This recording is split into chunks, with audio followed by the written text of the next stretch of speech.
Ora, irmãos, não quero que me ignoreis, que nossos pais estiveram todos debaixo da nuvem, e todos passaram pelo mar, e todos foram batizados em Moisés, na nuvem e no mar, e todos comeram de um mesmo manjar espiritual, e beberam todos de uma mesma bebida espiritual, porque bebiam da pedra espiritual que os seguia, e a pedra era Cristo. Mas Deus não se agradou da maior parte deles, pelo que foram prostrados no deserto. Versículo 14. Portanto, meus amados, fugi da idolatria. Versículo 21. Não podeis beber o cálice do Senhor e o cálice dos demônios.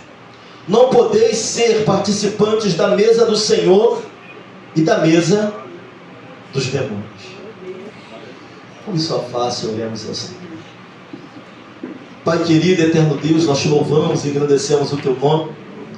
Nós te glorificamos porque tu és a rocha muito mais alta do que nós. Tu és aquele que não tarda, tu és aquele que não falha, tu és aquele que sobre a tua mão domina todas as coisas, Senhor. Estamos aqui nesta noite para falar da tua soberania. Estamos aqui nesta noite para falarmos do teu governo, Senhor, e que o teu senhorio esteja sobre nós. Senhor, ao começar por mim, eu me quebranto diante de ti, Pai. Pai, eu confesso, Senhor, que é necessário ser dependente do teu Espírito Santo. Senhor, que haja um sentimento de dependência no meio da tua igreja. Que haja um sentimento de temor no meio da tua igreja, Senhor. Senhor amado, que o Senhor venha mudar as nossas perspectivas. O Senhor venha abrir, Senhor, o Senhor venha tirar as escamas que estão nos nossos olhos, para que possamos ouvir e entender quem tu és e o quão poderoso é a tua palavra sobre a vida do teu povo. Nós repreendemos toda ação do inimigo, toda ação contrária caia no nome que é sobre todo nome.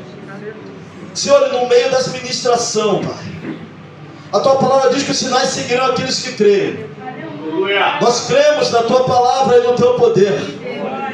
Que durante a ministração desta palavra, que durante a ministração da Santa Ceia do Senhor, o teu sobrenatural esteja sobre este lugar. Nós apelamos, Senhor, para o teu sobrenatural. E quando nós estivermos, Senhor, sendo ministrados, assim como o Senhor já fez no louvor, já começou a curar.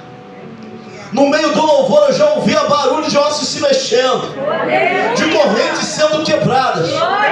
O Senhor já começou a agir no sobrenatural. Sabe que até o final deste culto, Senhor, até a bênção apostólica, manifestações de cura e de libertação esteja no nosso meio, esteja no meio da tua igreja. Assim nós oramos e te agradecemos, no nome que é sobre todo nome, nome poderoso de Jesus. E aquele que crê, diga amém. Amém. Glória a Deus. Poder se assentar, glorificando, exaltando o nome do Senhor. Peço a você que fique ligado nesta mensagem, que desperte. Se está com sono, desperta. Dá uma ordem à sua mente. Alguns trabalharam hoje, eleição. Nós estamos aqui para glorificar e exaltar o nome do Senhor Jesus. Eu falei que o tema da mensagem era soberania e responsabilidade. Soberania tem a ver com a autoridade que alguém tem e que ninguém pode embargar ou ir contra essa autoridade. Soberania tem a ver com domínio. Domínio que Deus tem por soberano ou governante de nossas vidas. Se existe um rei, tem que ter rei. Se existe reino, tem que ter súdito. Se existe rei, tem decreto. Se existe reino, tem autoridade. Se existe reino, tem soberania. Se existe reino, tem governo sobre aqueles que estão debaixo da autoridade desse rei e soberano, desse que tem autoridade sobre todas as coisas, nos céus, na terra e embaixo da terra.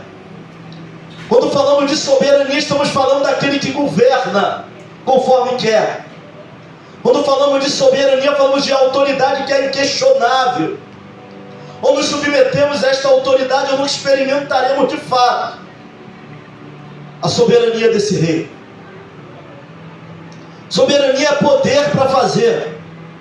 Soberania é poder para criar. Soberania é poder para tirar.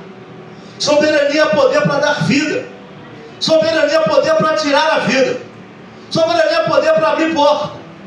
Soberania é poder para fechar portas. Soberania é poder para colocar de pé. Mas soberania também é poder para bater conforme Ele quer. Deus é soberano, governante de todas as coisas. Tu pode até fazer a reunião. Tu pode até botar os teus projetos acima dos projetos dele. Mas tu vai se frustrar. O dele nunca sai frustrado. O meu e o seu sim. Porque ele é infinitamente, de uma forma absurda, governa todas as coisas. Ele é o dono dessa casa. Ele é o dono da igreja. Ele é o dono do povo. Ele é o dono daquele que está pregando agora. Os governos não estão acima dele. Os homens, os filósofos, a ciência, ele governa. Ele deu entendimento e sabedoria para que os médicos fizessem exame em você. Mas se quiser, ele te cura agora e hoje. Ele é soberano. Ele é governante. Alguns ele age de forma sobrenatural. Outros ele deixa espinho na carne e fala: a minha graça te basta. Alguns ele vai abrir a porta hoje.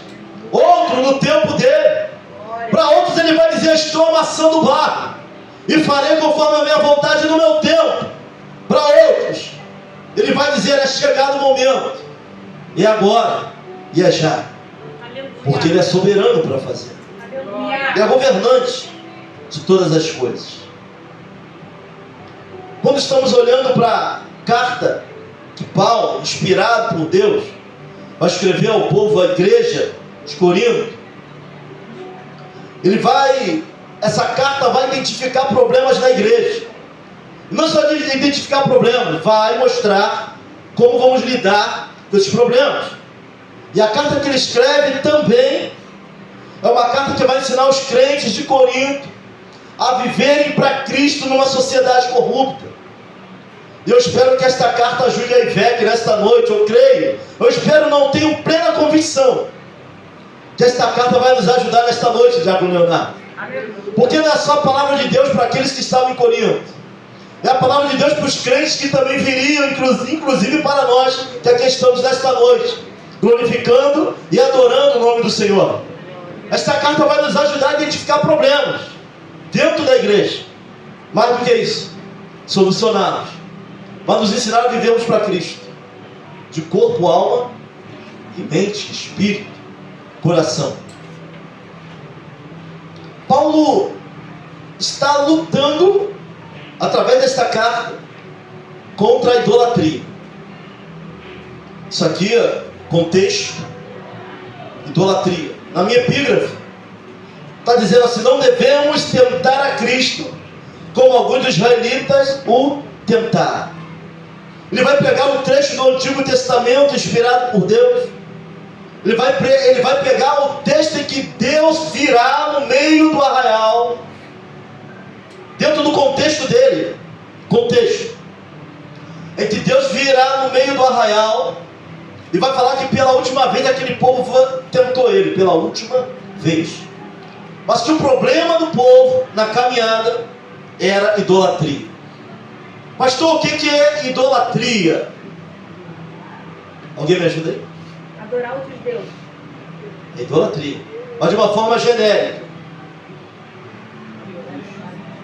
Desejo, admiração exagerada, principalmente por algo que não seja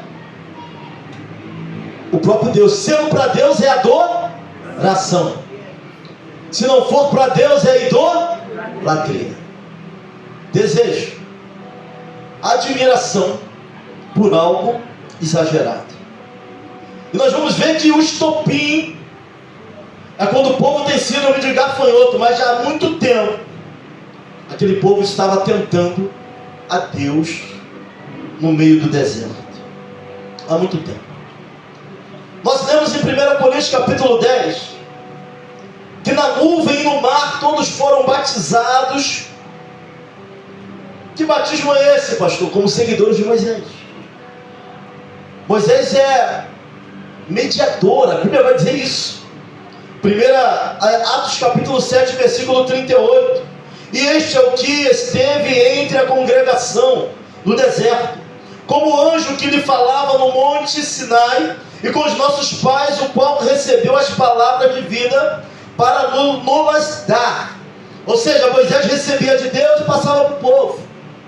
E nós estamos lendo aqui que todos foram batizados numa mesma nuvem, no mesmo mar, batizados como seguidores de Moisés. Sabe, houve provisão espiritual de Deus. Por isso que Paulo vai dizer que todos comeram da mesma comida espiritual e beberam da mesma bebida espiritual, pois beberam da rocha espiritual que o acompanhava. E quem é essa rocha espiritual que acompanhava eles? Era quem? Mas Cristo, aparece o nome dele desta maneira no Antigo Testamento. O que Paulo está dizendo é que pela palavra houve provisão. O que Paulo está dizendo é que todos beberam, que todos comeram, que todos viram milagres, que todos passaram por debaixo da nuvem, todos tiveram sandálias que não gastavam, pela rocha, pela palavra que estava sobre eles, pela rocha que os acompanhava. Sabe o que o mundo está tentando fazer? Separar Deus da sua palavra. É impossível, porque Ele é a própria palavra. Por isso que ele vai falar sobre a rocha. A rocha é quem? É Cristo. É a palavra que já estava sobre eles. Pela palavra houve provisão. Pela palavra houve milagre. Pela palavra houve travessia do mar. Todos passaram, todos viram. Não foi algo individual, foi algo coletivo. Igual o mover que teve aqui na hora do louvor, é algo coletivo. Todos viram, todos experimentaram. Mas no versículo 5, Paulo vai dizer, inspirado por Deus: mas Deus não se agradou da maior parte deles, pelos que foram prostrados no deserto. Como é que pode todos experimentar a mesma coisa? Verem a mesma coisa, sentirem a mesma coisa. É maná que desce, que é isto? É pão que desce dos céus. Cordonize, teve churrasco no deserto, Deus mandou codorna, era água que saía da rocha. Todos viram, todos experimentaram, todos glorificaram. Porém, Deus não se agradou da maioria deles. Paulo está pegando um texto do Antigo Testamento para falar assim, não devemos tentar a Cristo, nós não devemos tentar a palavra, não devemos tentar aquilo que Deus já decretou sobre nossas vidas, porque não foi Deus que desistiu daquele povo, não. Eles saíram de debaixo da graça, eles saíram de debaixo das fortes mãos do Senhor, tanto que fizeram, que Paulo vai fazer menção a eles. Foram batizados na mesma nuvem, no mesmo mar, provaram da mesma coisa. Houve provisão, houve mão de Deus, houve palavra. Porém, Deus não se agradou na maioria deles. E sabe o que eu vejo? Que infelizmente, irmãos, nem todos serão salvos. Jesus, ele vai falar muito de inferno. Para surpresa de alguns, ele vai falar bastante de perdição, através de parábolas. E eu fico pensando como pode nós vivemos as mesmas coisas, viram as mesmas coisas, tiveram no mesmo local, mas Deus não se agradou da maioria deles. Eu sei que você já conhece essa história, mas o ápice do desagrado vai acontecer lá em Números 13, 33. De tantas coisas que o povo já havia falado. Geração de fogo de palha.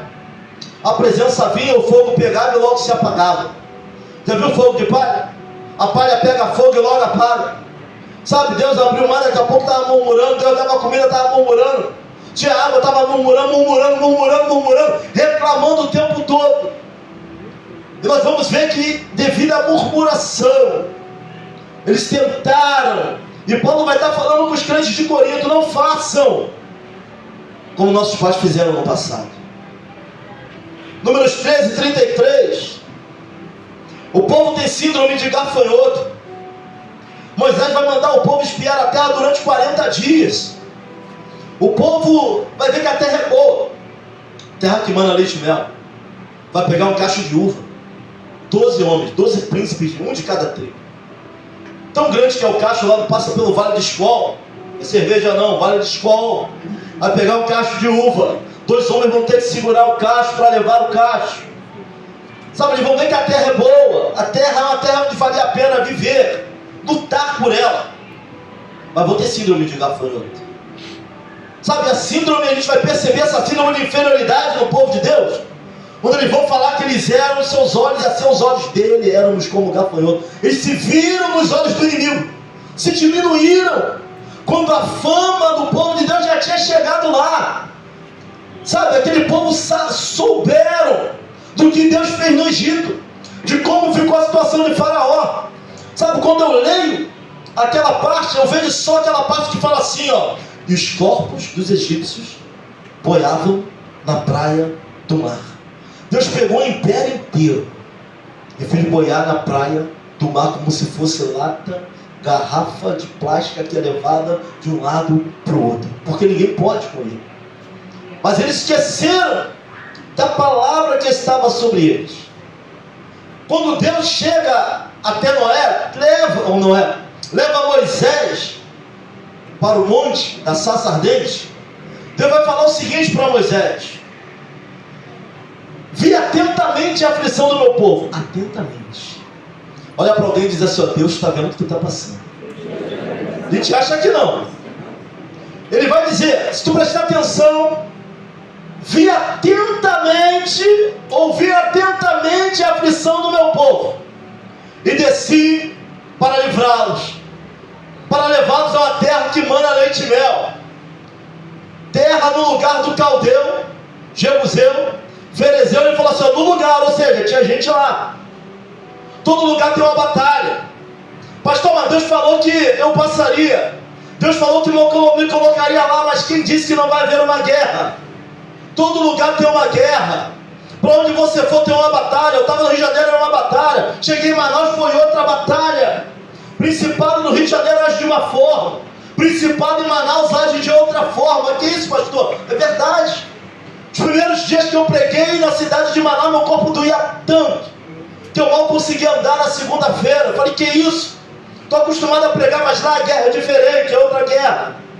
Comecei a jejuar e a buscar a Deus para me adaptar à batalha que eu estava vivendo. Acredite, existem níveis de batalha na nossa vida. Pastor, já passei por muita coisa. Talvez você nunca tenha passado pelo que está passando agora, pela dificuldade agora. Sabe, mas existia uma palavra sobre a vida daquele povo. Já existia uma palavra, já como Léo, que não havia acontecido, mas Deus já havia decretado que eles herdariam aquela terra em ponto final. Não interessa o que estava lá, o tamanho dos inimigos, os descendentes de gigantes, as grandes estruturas. Deus deixa uma palavra: eu desci para levá-los para uma terra que manda leite e mel. No lugar, falou assim, ó, no lugar já era a terra das peregrinações de Abraão.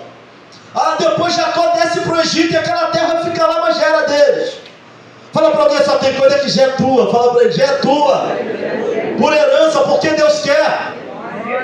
E ele vai falar para eles, olha, vai ser tua essa terra, sobe lá. Eles vão, sabe, Filipe, no meio do caminho, eles começam a olhar as dificuldades, começam a olhar as grandes estruturas, eles começam a olhar os descendentes de gigantes, e vão ter síndrome de gafanhoto. E como Deus não se separa da sua palavra, como Deus não está aquém da sua palavra, Ele é a própria palavra. Quando nós desprezamos a palavra, desprezamos a Deus. Quando não atentamos, porque Ele é a própria palavra. E no princípio era o verbo, e o verbo estava com Deus, e o verbo era... Todas as coisas foram feitas por ele, se ele nada que foi feito, se... Que é o verbo de Gênesis. Deus vai falar, disse Deus, haja. Quem é o verbo que se fez carne? Por isso Paulo está dizendo, como te tentaram a Cristo no deserto.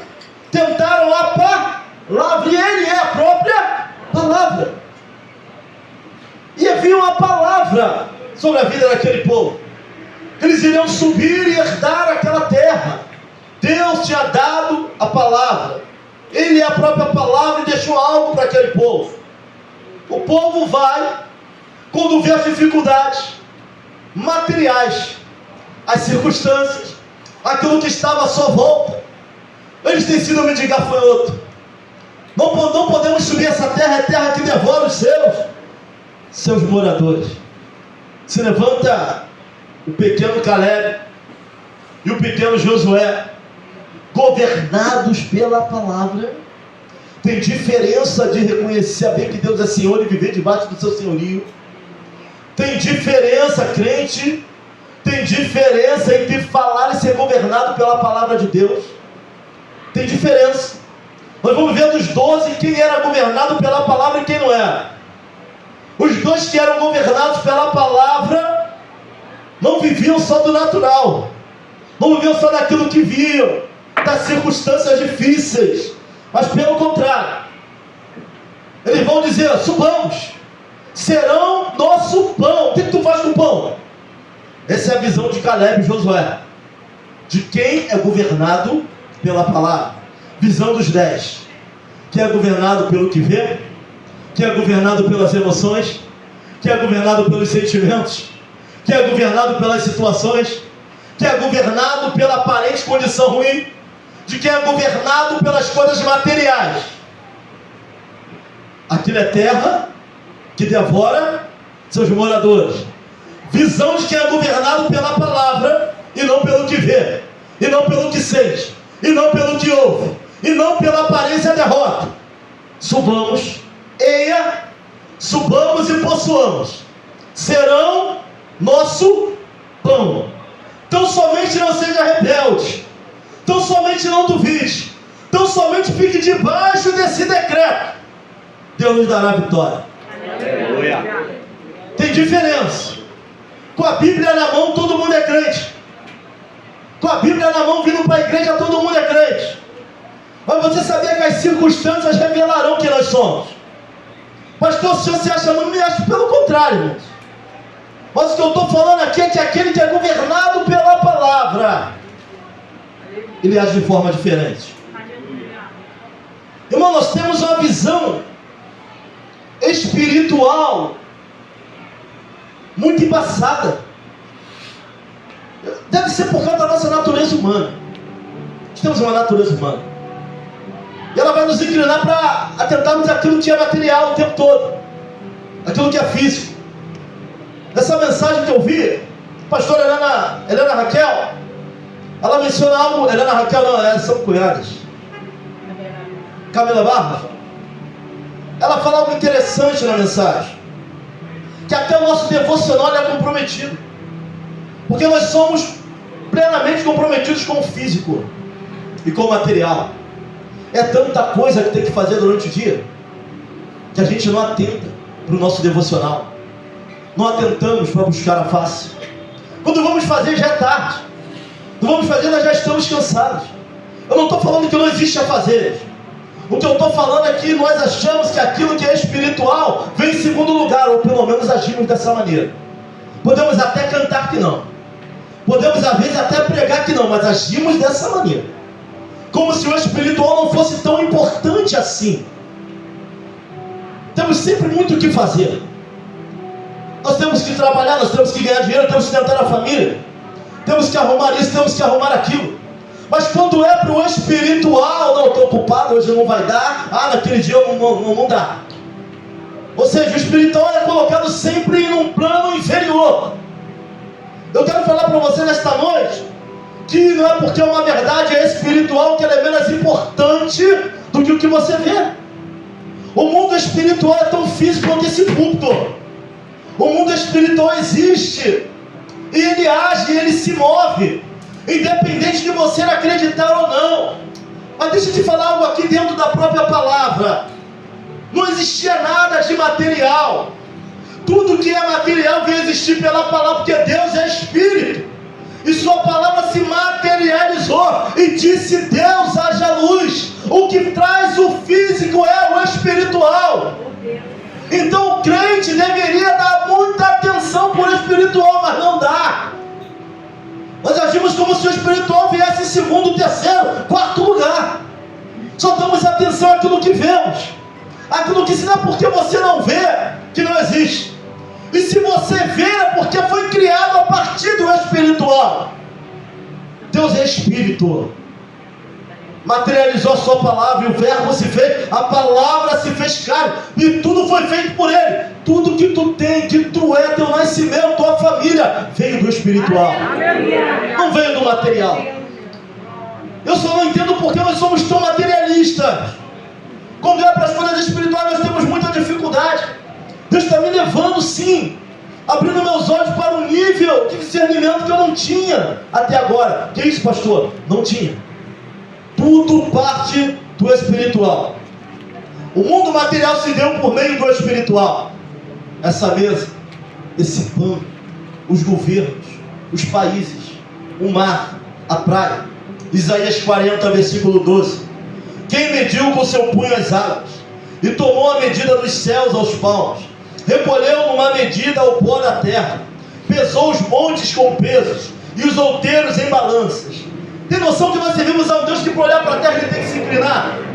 De tão grande que ele é, que mede as águas com punho, com antebraço, que balança, que mede os montes na sua balança, o solteiro, que tem o controle de tudo sobre as suas mãos.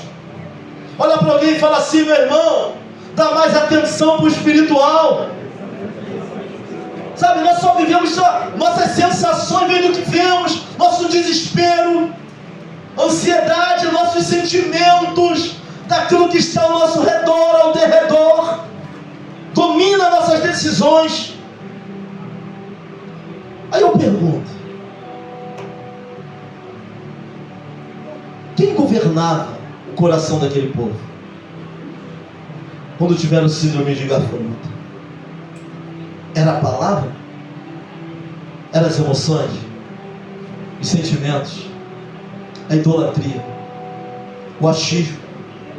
A razão? Menos a palavra. Quem tem governado a sua vida?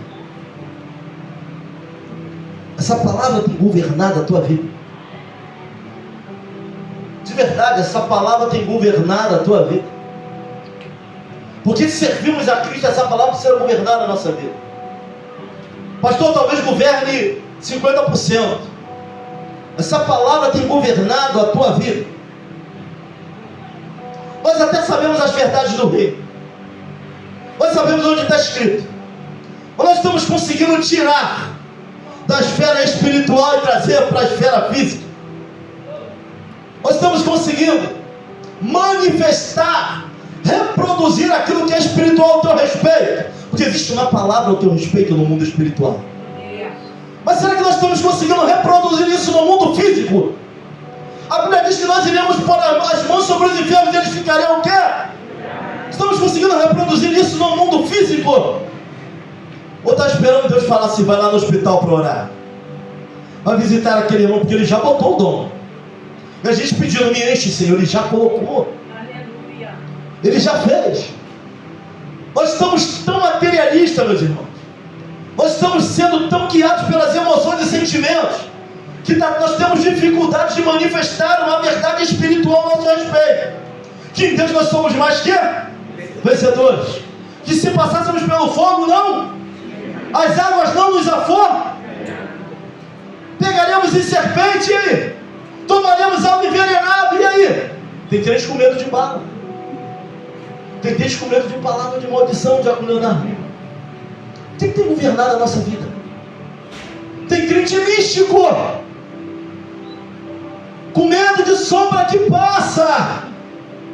Quem tem governado a nossa vida? Porque a verdade que existe no mundo espiritual a nosso respeito é que nós somos a igreja, E as portas do inferno não vão prevalecer contra nós que somos a igreja. Essa é a verdade. Glória a Deus. Essa é a verdade espiritual. Agora vem e manifesta isso no mundo físico. Que isso, pastor? Mas eu declaro. Ezequiel, né? Ezequiel 37. Deus leva ele aonde de novo? Deus manda quem profetizar. Se Deus quisesse fazer, ele falar. E disse Deus. Aí Deus está falando. Ele vai falar o que para Ezequiel? Coloca uma palavra sobre ti. A responsabilidade de profetizar é de quem? De materializar é de quem? De trazer aquilo que Deus já falou ao teu respeito para o mundo físico é de quem? É minha sua. Sobre a tua palavra. Nós temos medo de tentar. Nós temos medo de tentar. Existe uma verdade sobre as mulheres desta casa. Verdade que envolve cura. Despertar. Nós temos medo de tentar trazer para o físico aquilo que Deus já falou ao nosso respeito, que é espiritual. Por isso que Eliseu orou. Eliseu preso em Dotã. Os exércitos em volta de Eliseu. O moço acorda. Só vê o que os olhos mostram. Ai, meu Senhor, o que faremos? Eliseu ora para que Deus mostre as verdades espirituais daquela batalha. Ele vê cavalos e carros de fogo ao redor de Eliseu. Sabe, você crê que o espiritual abre porta de emprego? Pastor, espiritual não enche barreira. Não. Não. Pastor, espiritual não dá vitória na vida profissional. Não. Deus não morreu para que tu tivesse um carro zero, nem uma casa linda, própria. Mas eu dizer que o espiritual não faz isso no físico? Faz. Nós estamos separando.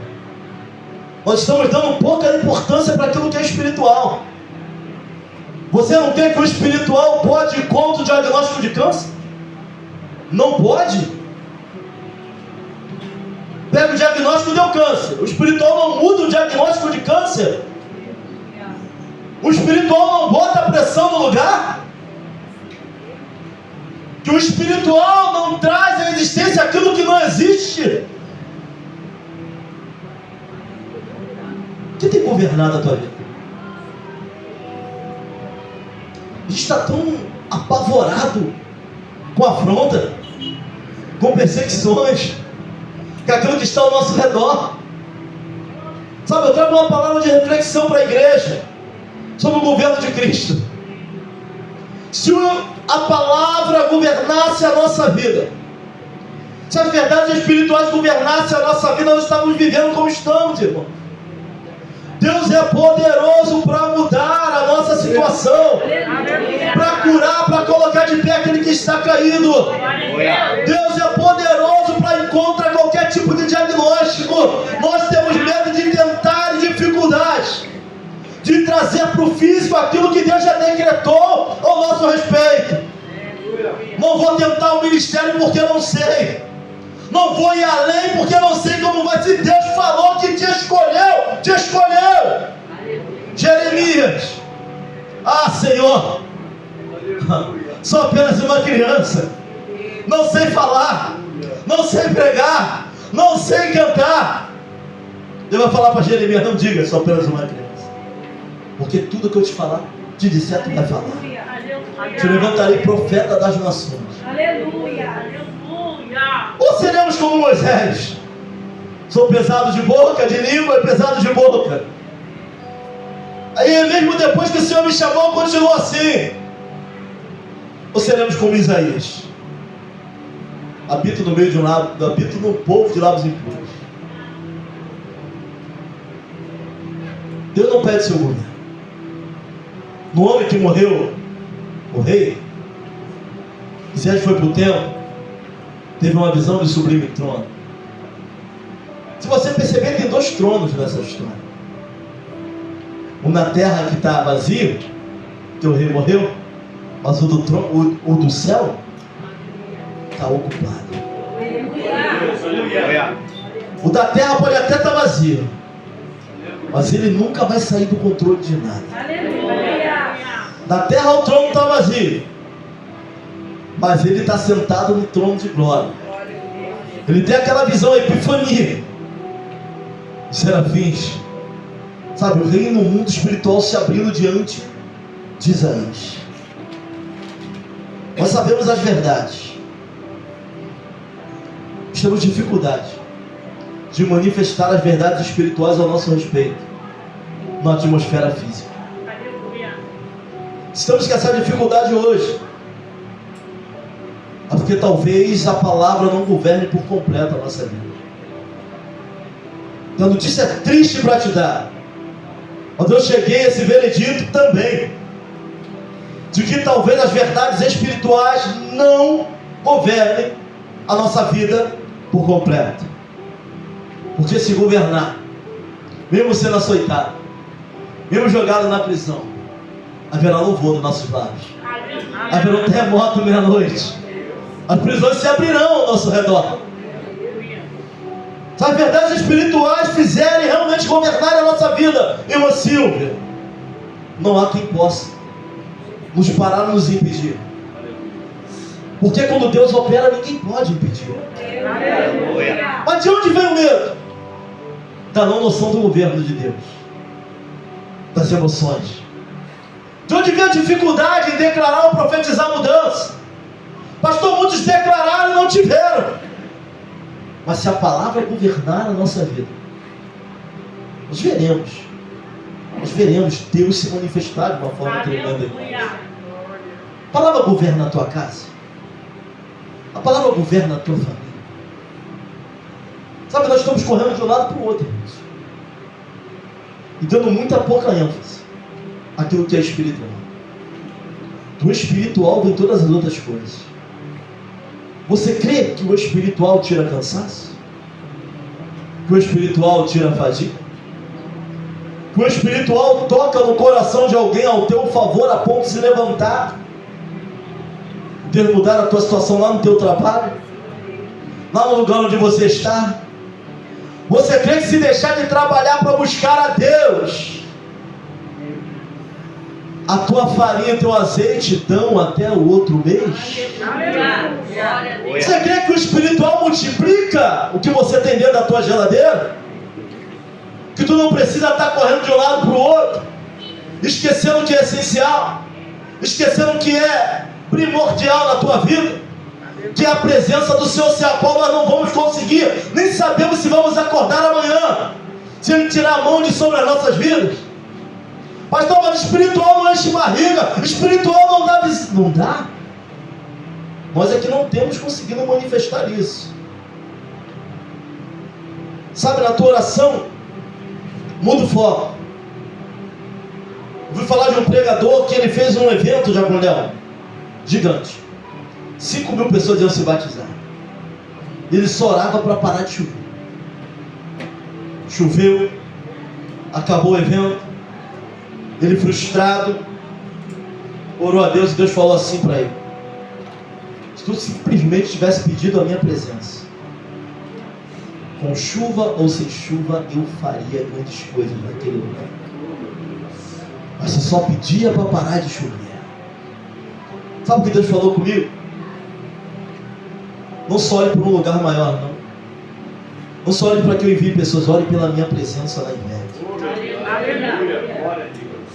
Olhe para que o sobrenatural se abra diante da minha igreja. Sabe, presos às circunstâncias, sem força para declarar, sem força para profetizar, sem força para adorar, sem força para ouvir uma palavra, até mesmo buscar uma palavra de revelação da parte de Deus, só olhando o físico, murmurando. Porém Deus não se agradou da maioria deles. Batizados embaixo de uma mesma nuvem, no mesmo mar, Deus vai falar para Moisés: diga para Faraó que eu sou Eu sou. Eu sou a coluna de fogo que te guia à noite, te enviou. Eu sou a nuvem que protege do sol, te enviou. Eu sou o sapato que não gasta, que te enviou. Eu sou aquele que te cura. Sou aquele que te levanta. Sou aquele que abre a tua visão. Sou aquele que te justifica. Sou aquele que te renova. Aleluia. Sou aquele que abre porta onde não tem parede para que você passe. Quem Ele é? Olha até onde vai o seu governo. Por que alguns vivem e outros não? Por que Deus não se agrada da maioria deles? Porque Deus não governava suas vidas. Meus irmãos, entendam e submetam à soberania de Deus. Se submetam ao governo de Deus. Sabe, para de olhar circunstâncias. Fé não se explica, fé se vive. Milagre não se explica, milagre se vive. Sabe, vamos trazer o sobrenatural de Deus para dentro da nossa casa, da nossa família. Vamos voltar a declarar, vamos voltar a profetizar. A responsabilidade é nossa, de crescer, de aperfeiçoar o dom. Irmão Gisele, Deus deu o dom, mas quem tem que aperfeiçoar somos nós. Vai para o hospital, prega na esquina, prega na praça, prega no trabalho. É responsabilidade nossa. A soberania é dele, mas a responsabilidade também é nossa. Deus já deu o dom, Deus já deu o talento. Agora é momento da Ivete entender. É hora. O tempo é e a hora é já.